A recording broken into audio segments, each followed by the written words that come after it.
Hello, everyone. Thank you so much for joining this evening or late at night, in the case of Sebastian, joining us from Argentina. But it's an absolute pleasure to host this conversation tonight. My name is Vanessa Conlin, Master of Wine and the Head of Wine at Wine Access, and we're thrilled to be hosting a tasting and conversation featuring the wines from Zuccardi and none other than Sebastian Zuccardi himself. Welcome, Sebastian. Thank you. Welcome. Sebastian Zuccardi grew up in a family of strong visionary and innovative spirit. He studied at the agricultural school where he received the title of winemaker and then continued his studies as agricultural engineer. He has a clear conception of wine and a great passion for his profession. Sebastian is the third generation of the family and is working in front of a young agricultural and winemaking team, which is premised on making wines with identity through continuous exploration of the different terroirs in the Uco Valley, which I can't wait to ask you about. Zuccardi expressed through each of its wines the essence of their origin, the unique and perfect combination of climate, soil, altitude, and human work. Each line of Zuccardi wines represents a concept, a belief, a tribute, and is the true expression of the vineyard where it was conceived. On his initiative since 2008, the winery has an area of research and development dedicated to the study of the terroir and to the many variables that affect the production of the wine. The goal is, in the words of Sebastian himself, I am not looking for perfect wines. I am looking for those that express the place, the region. In 2013 and in 2015, he was honored with the Winemaker of the Year award by the British chain Gaucho Grill. Also, Sebastian was chosen by the English critic Tim Atkin as Winemaker of the Year in its 2016 Argentina Special Report. In 2017, the prestigious British magazine Decanter listed him first on the top 10 of South American winemakers. Today, wine enthusiasts nominated him as Innovator of the Year. Zuccardi Valle de Uco was awarded the best vineyards in the world in 2019 and 2020. So, okay, that's a lot of best of and of the year and other accolades on this bio here. So what's next then? It sounds like you've for a young person, you've already achieved a lot. So what's inspiring you right now? No, you know, I'm the third generation in the family, so I'm very lucky because I had the opportunity to start in a family that has been making wine for a long term. But and also I was very lucky because I have a lot of freedom in order to make my way in the winery. But the most important thing that is my passion. So I really make wine because I love the place where I live, and I love to make wine. So, and also I'm lucky because people like what I'm doing. So really my path or my vision or my way is to continue working like until now, thinking in the place, trying to make wines that talk about the landscape, talk about the weather, the soil, and the cosmovision of the family, that is respect. And what I always say, I'm not trying to make perfect wines. I'm trying to make wines that talk about these things, and this is my vision and luckily my passion. So you mentioned that you're third generation. So did you ever consider doing something other than following in the family footsteps? You know, I grew up in the vineyard. My father and my grandfather spent more time in the vineyard than in the winery. So when I was a child, all my memories were riding a bicycle in the vineyards or riding horse or fishing, but I grew up in the vineyard. So when I started the secondary school, immediately I said, okay, I want to continue working in the vineyard. And I took two very good decisions in my professional life. One was that when I finished the secondary school, I said, okay, I don't want to study enology. I want to study agriculture. So I started working at the beginning in the vineyard. So I moved from the vineyard then to the winery. And the second decision is when I finished the university, I said, okay, it's time to travel. So for 7 years, I worked with my family, but then I went to do the harvest in another country. So I had the opportunity to work in the North Hemisphere, work in France, Spain, Italy, Portugal, US. also, and that opened my mind. So at the end, I feel that I, from the beginning, I knew that I wanted to be in the vineyard, but also I had the freedom. I feel that was my choice, that I'm not doing what my father started. I'm like the founder of the family. So speaking of the vineyards, a phrase I often hear winemakers say is great wine is made in the vineyard. Do you agree with that? I like to say that we cultivate wines. The most important thing is the place, because if you don't have potential in the place, it's not possible to make a great wine. Then how you manage the vineyards, that for me is the most important work. And then in the winery, in my view, we have to be very respectful about the work that we did in the vineyard. So yes, I believe that we cultivate wines. You mentioned also that you did a good amount of traveling and made wines in other places. I think France, Spain, Italy, Portugal, and the United States. So was there a particular sort of insight that you gained in any of those particular countries or experiences that you brought back and have applied to your own winemaking? You know, the magic of wine is your friends are other winemakers, your heroes are other winemakers, and the possibility when you travel is not only to see wine, is share with people. And when you go to a wine region, you have the opportunity to share the culture. And for me, this is one of the main important things in the wine, because wine has to tell us always three histories: the history of the place in terms of landscape, soil, weather, but also the history of the people who live there. And when you talk about the history of the people, you're talking about the history of the place. And really traveling, I had the opportunity to open my mind, because I don't believe that when you travel, you have to copy, you have to inspire. And one of the most important things that I realized was the sense of place, because traveling in Burgundy or in Barol or these kind of areas, you can see that the center or all the energy is in the place, thinking the grape like the vehicle to express the place. And when I was traveling in Argentina, the center was the grape, was Malbec.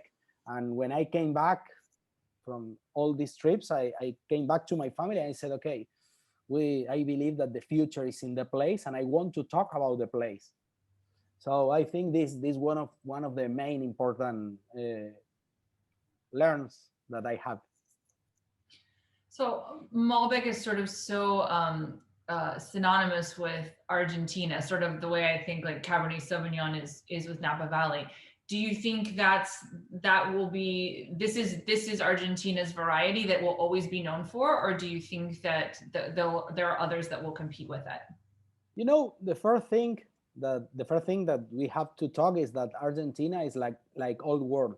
It's like old world in new world, because when you see our history with wine, we have a long and old history, because the wine arrived first with the religion in the 16th century. But then in the 19th century, in the middle, we had a big immigration from Italy and from Spain. And that immigration brought the tradition to make wine, but also to drink wine. So for many years, all the wine that Argentina did was drinking in the country. So nobody knows that Argentina was making wine, because Argentina didn't export. In the 90s, Argentina started exporting, and nobody was selling Malbec. And the main important grape in our country was Malbec. So it was very fast the synonym between Argentina and Malbec, or Malbec and Argentina. But Malbec was not a marketing plan. Malbec was something that happened in the field, generation and generation of growers, that they saw how the grape growth in the vineyard, the wines that they did, and they plant and plant and plant and replant and improve and select. So Malbec is really an expression of the culture of the place, and is the work of generation and generation of viticultures. And in my view, Malbec really has a very big adaptation to the place. When you walk the vineyards, when you taste the grapes, and when you make the wines, you can see that the grape grows fantastic. But the other thing that for me is very, very interesting is that the Malbec is extremely transparent to the place. When you make different Malbec from different places, for example, in the Uco Valley, you have completely different expressions. And for me, when you talk about a great vehicle to express the place, transparent is one of the most important things. So we are very lucky that Malbec is so spread. I believe that is the main important grape. And also you have another important grape, but for sure Malbec is our flagship in the vineyards.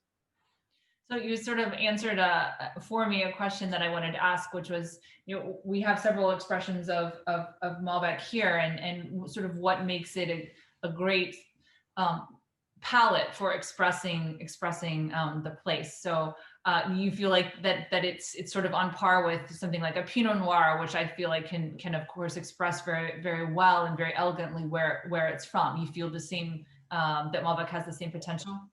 For me, it's like when you go to Burgundy and you have no doubt that Pinot Noir is the best terroir express grape. And when you go to Barolo with Nebbiolo, or you go to Montalcino with Sangiovese, I feel that the adaptation that Malbec has to our places is the same. So I'm not thinking what is coming after Malbec. I'm thinking that after Malbec is coming more Malbec, but communicating in a different way, that is through the places. And this is my view, and this is what I'm working. Because if you are all the time thinking in what is coming next, you are always being a fashion country in terms that you have to be new all the time.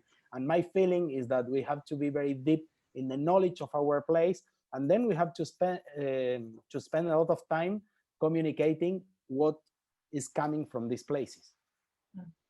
Well, we've talked a lot about Malbec, so I feel like we're actually overdue for getting some in our glass. I poured some already.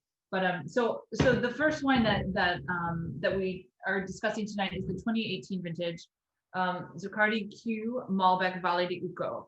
Yes. So Sebastian, can you tell us a bit about this wine? Yes, first I have to tell you a little bit about the Uco Valley in order we understand where we are. If you see our wine areas in Argentina, 99% of the wine is coming near to the Andes mountain. So when you come to see our vineyards, they have the big Andes mountain in the west.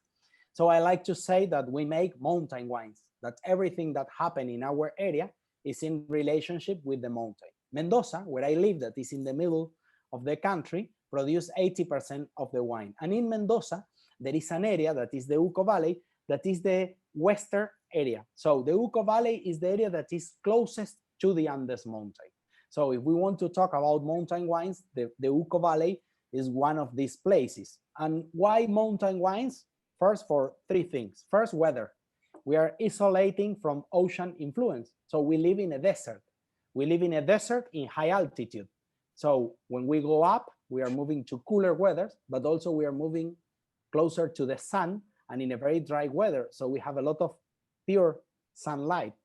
The second thing that the Andes give to us is the water that we use to irrigate, because we live in a desert and the only way to cultivate is with irrigation, and we use the snow melt to irrigate. And the third thing that we can go in deeper with the other wines are the soils.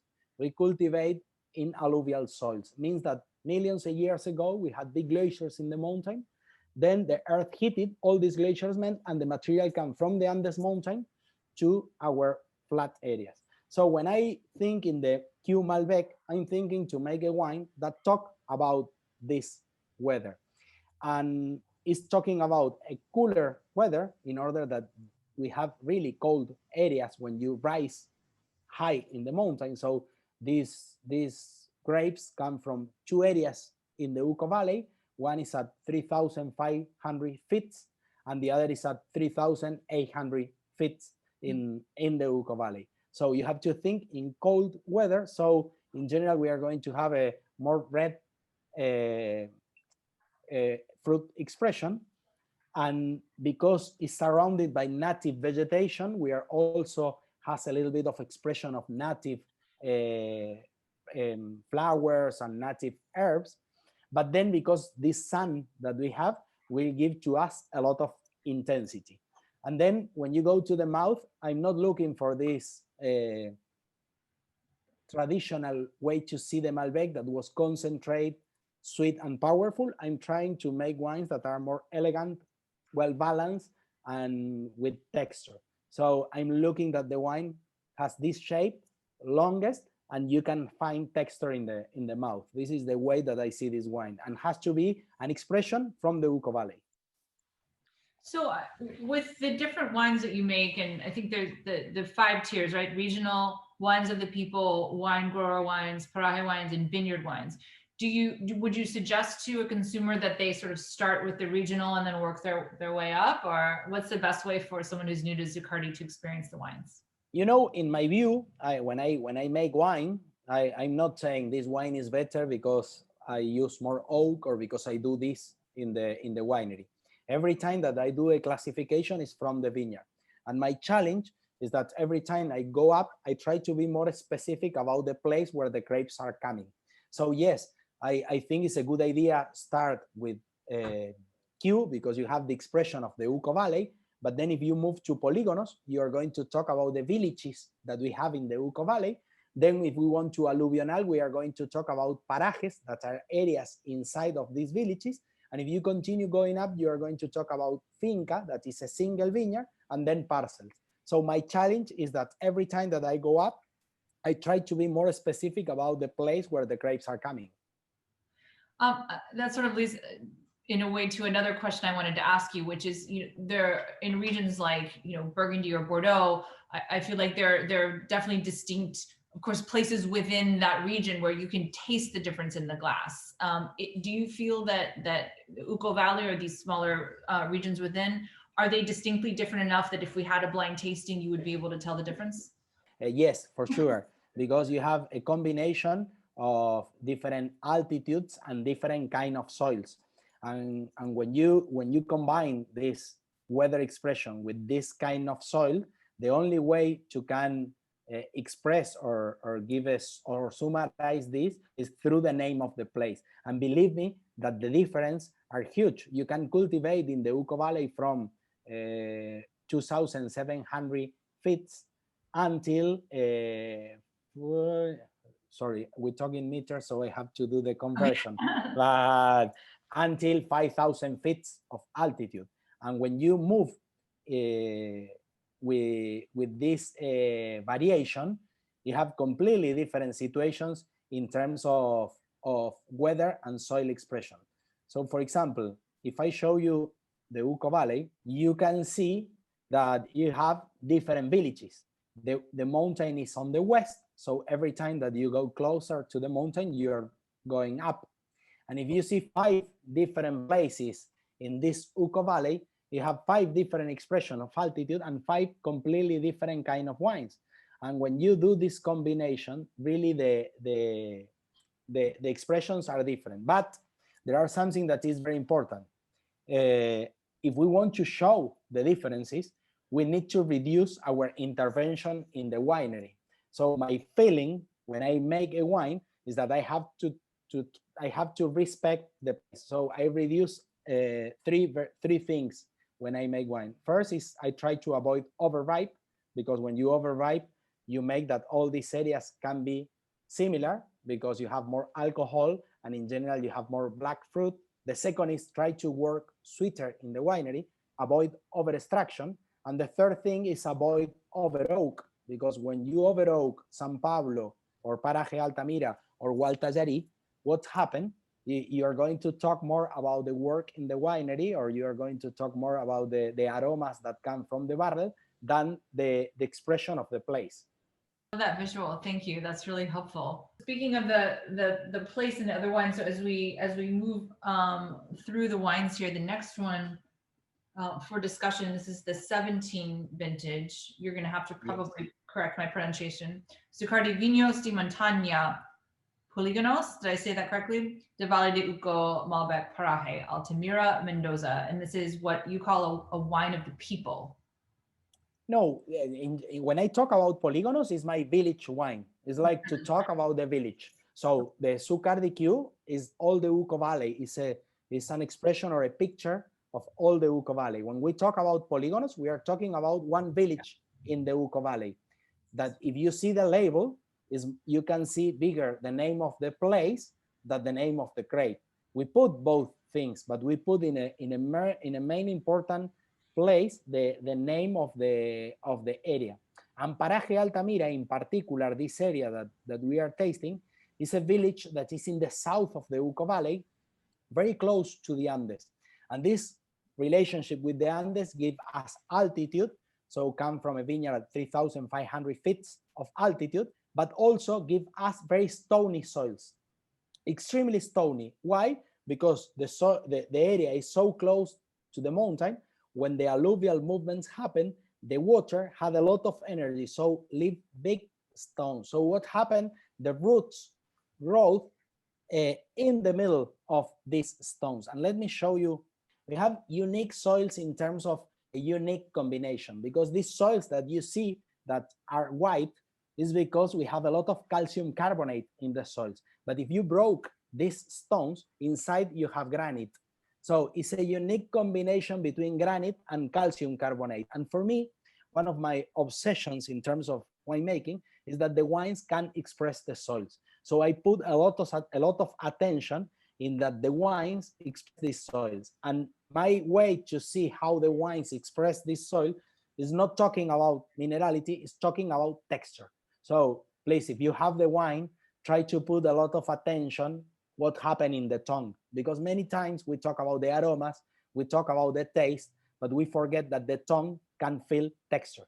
So put your attention about this. And in my way to see these soils give us a little bit feeling like chalk, like if you have a little bit of sand in your tongue, and then at the end we are going to find a combination of sweetness, acidity, and also salinity. And for me, all this information comes from the soils. I love that you talked about the texture of the wine. It's a lot of the winemaking or wine tasting experience for me is exactly that. It's more than just the aromas and the flavors, but it's the feeling, the texture, or I like to call it the sort of palate shape of the wine. So speaking of Malbec in particular then, and of course it can vary based on how it's made, but how would you describe this sort of palate shape of Malbec? For me, it's funny because you say palate shape, and I'm not a sommelier, so I never think wines in description. I think wines more in architecture, and in my way to give the description of the wine, this shape, I feel that the wine needs to move fast in the mouth, but has to be connecting from the beginning of the mouth at the end of the mouth, and you need to have, yes, complete. And I like to say this like tension. You need to have tension from the beginning of the mouth to the end of the mouth. And then I love when you have a combination of feelings, like we were talking about, a little bit of salinity, not saltiness, salinity, sweetness, a little bit of acid. So this gives you a feeling that when you finish the glass, you want another. And for me, in my view, before a winemaker, I'm a drinker. And every time that I open a bottle of wine, I want to drink the bottle of wine, because wine is pleasure. So I try to make wines that give us also this possibility. I would be very suspicious of a winemaker who didn't drink wine. So question then, we started with, of course, the Zuccardi Q, which is a 2018 vintage. And then the second one that I have in my glass is the 17 vintage. So how we talk about vintage as being so important in classic regions like, Burgundy, Bordeaux. How important is vintage in Argentina in the Uco Valley? It's very important. But one thing that I have to say, when I wrote in wine in Argentina, we listened many times that we didn't have terroir, that we didn't have a year variation. And today it's very clear that we have a lot of terroir, and also we have a lot of year variation. For example, 17, that is the second wine that you are tasting, was a warm and very sunny and low yield year. So the ripeness was very fast. And in general, it's a year that you can find more, or you can find riper style of fruit. And 18 was different because was with a higher yield in the vineyard that I like, because in a sunny area like we have, if you have not too much grape in the vineyard, the ripeness can be very fast. Remember that the yields are low always in Malbec because the size of the bunch is always small, so we are not talking about big yields. And the other thing that was sunny, the 18, but cold. So the ripeness for me was much balanced than 17 in terms of a comparison of years. And I harvest the 18 like 20 days later, the same place than the 17. We talked a little bit before we went live here for this panel about, I've only been to Argentina once, and of course I'm dying to go back. And I do remember when I was there visiting vineyards, these massive protection that you had in the vineyards for hail. So do you employ those in your vineyards as kind of protection? And if so, how often does it really come to play in terms of being useful? You know, we live in a desert, and in the desert, everything is extreme and everything is fast. And we have two big problems in the vineyard. One is frost, that maybe is the biggest problem that we can have. And the second is hail. And the hail, in general, we have in the summer.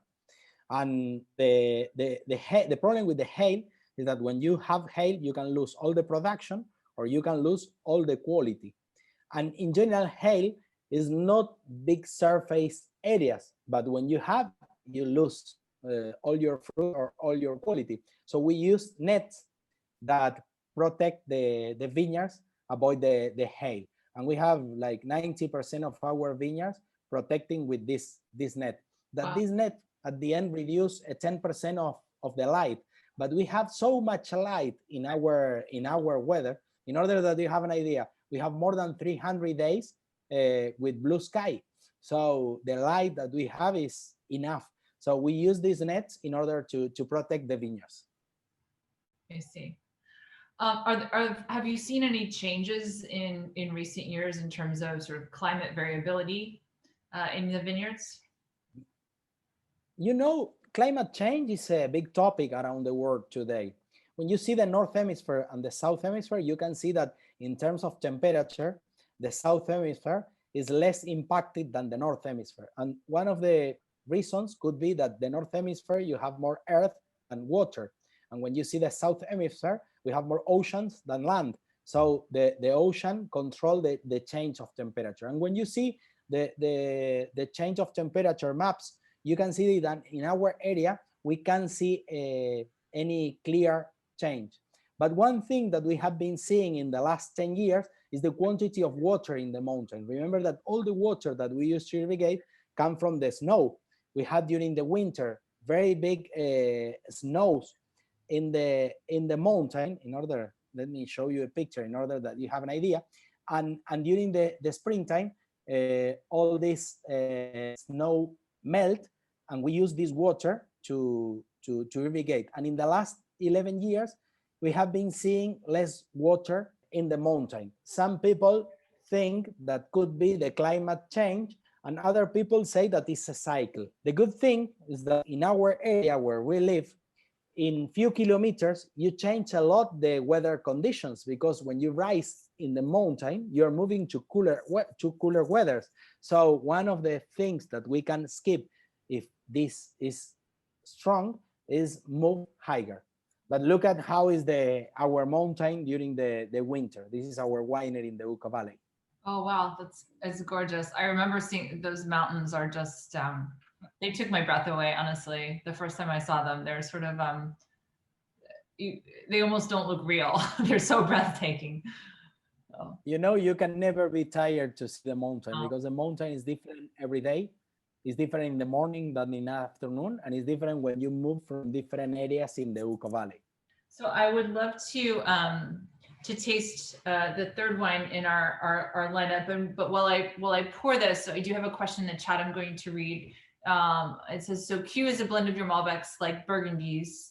Do you make blends with Malbec and other, I think this is supposed to be great varieties, more like Bordeaux? I work with I have one blend that I blend Malbec and Cabernet Franc, but in general, I work more looking for places than for blends.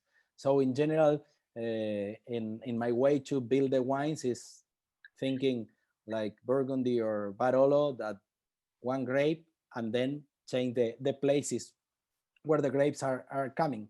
And the wine that we are going to taste now, that is Concreto.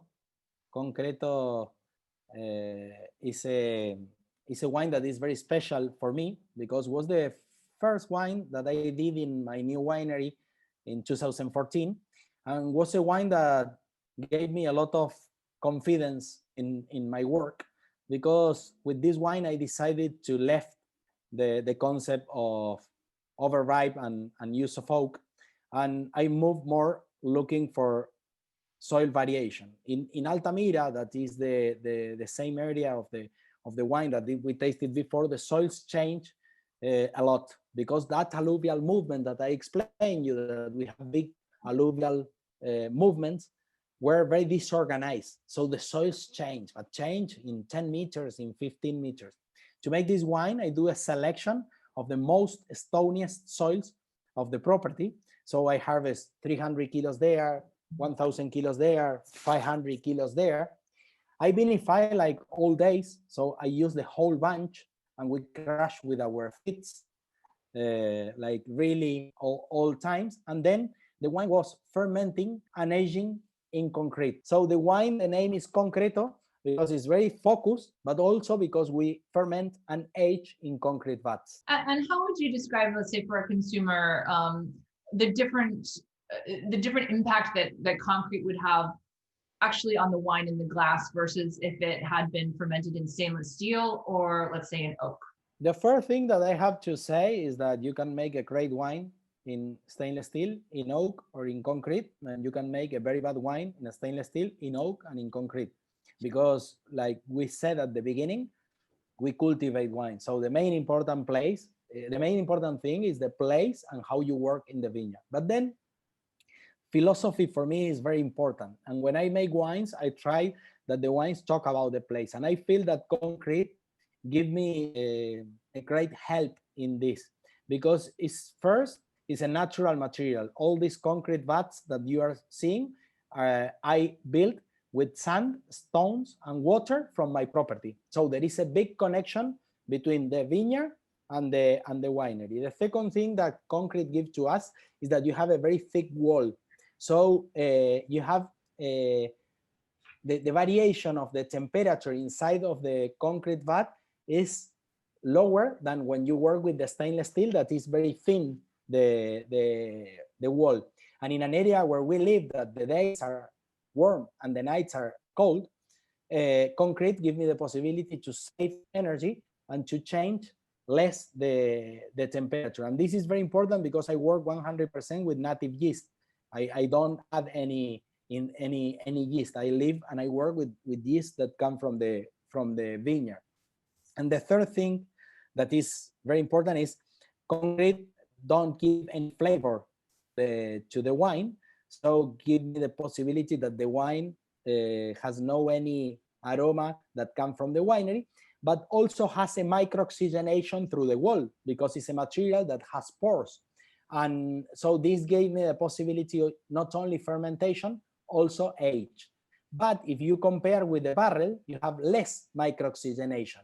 And in my way to see, Malbec is sensitive to micro-oxygenation. So I prefer to work with concrete.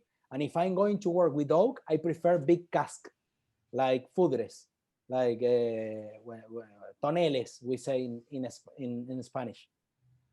So you mentioned sort of whole cluster, and it's actually on the back of the label. You mentioned whole cluster fermentation. So what actually impact does this have in the glass? Why do you choose this, and what does it do stylistically to the wine? You know, if I have to criticize something of Malbec, is that sometimes lack a little bit of backbone, because it's a grape that has not a very big tannic structure. When I ferment with whole bunch, that I don't do a carbonic maceration. I avoid carbonic maceration. Is for that we crush fast. Not because I don't like carbonic maceration, but I believe and I feel that it's a technique of vinification. And I don't want to make wines that talk about the technique of vinification. I want to make wines that talk about the place. And this work with the stems, for me, help to build the backbone, because you have tannins that come from the stem. The challenge is that we have to avoid green to be too green. So when you work with whole bunch, you have to reduce the intensity as you work in the vat. But for me, give me more complexity in the nose and more backbone in the mouth. What's your favorite pairing with this wine if you were sitting down to dinner? You know that pairings are part of the culture also, and where we live, meat is our most important product. But also we call asado, and an asado is not only a meal, it's part of our culture. And the asado starts when you turn on the fire. So make an asado is more than eat. It's part of a ritual that you have around the fire, and then you eat. And I love these wines with meat that has a little bit of fat in the middle, and very rare, because I feel that when you have a lot of juice in your mouth and fat, when you put this kind of wines that are all about texture, clean your palate and give you the opportunity to can continue eating. So my match is also a cultural match, that is what is our main important meal or part of our life. Well, and speaking of, it's quite late there, so I know I'm keeping you from dinner. But I have a question in the chat that I'd like to ask you. This is from Alan. When you want to drink an Argentinian wine made by another winemaker and that expresses a different terroir, what do you reach for? This is a good question. I don't drink my wines at home, or I drink my wines at home in the middle of wines from other producers, because I believe that if you drink all the time your wines, you're not going to learn a lot, and also it's very boring. So I try to drink many wine from Argentina and from other countries, and I spend a lot of money in wine. But talking about Argentina, for sure, in style, my favorite place is the Uco Valley, and we are lucky today because there are many growers in the Uco Valley that are making fantastic wines, and some of them are the Michelini's brothers, that is a family making wine, or Per Se, that is two friends that make wine there, or another that the name is Gabriel Boskin. But you have plenty today of good producers in the Uco Valley. So I try to drink a lot, and another good thing that is happening in Argentina is that our generation is sharing a lot. We really work together a lot.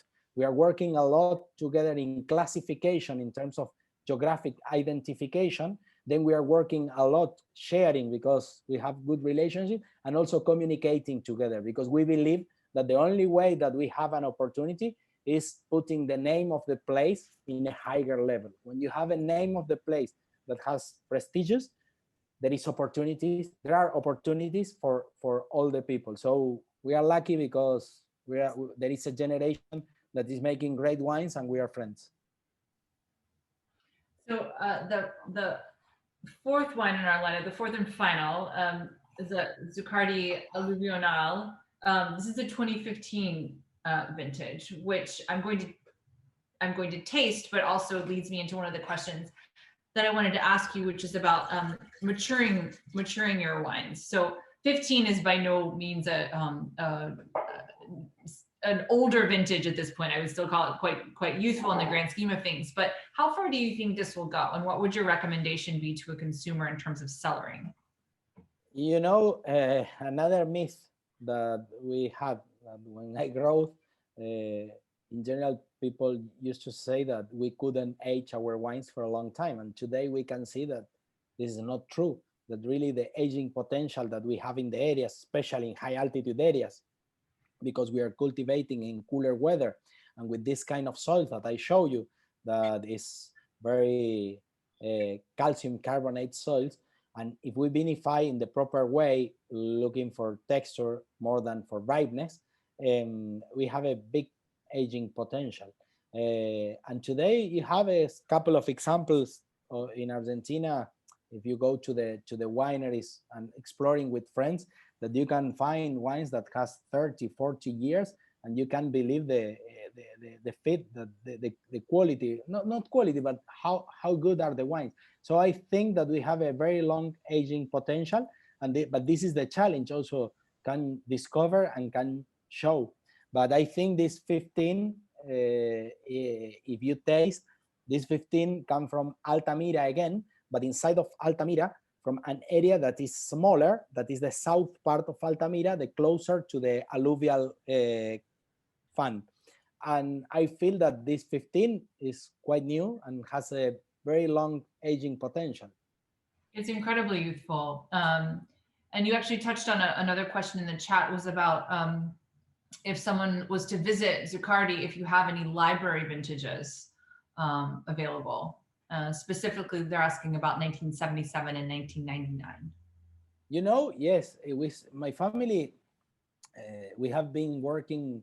I'm the third generation, but really, my family started making wines that can age in 97. So we have some wines from 97, and also 99 was a very good harvest. 98 was very bad.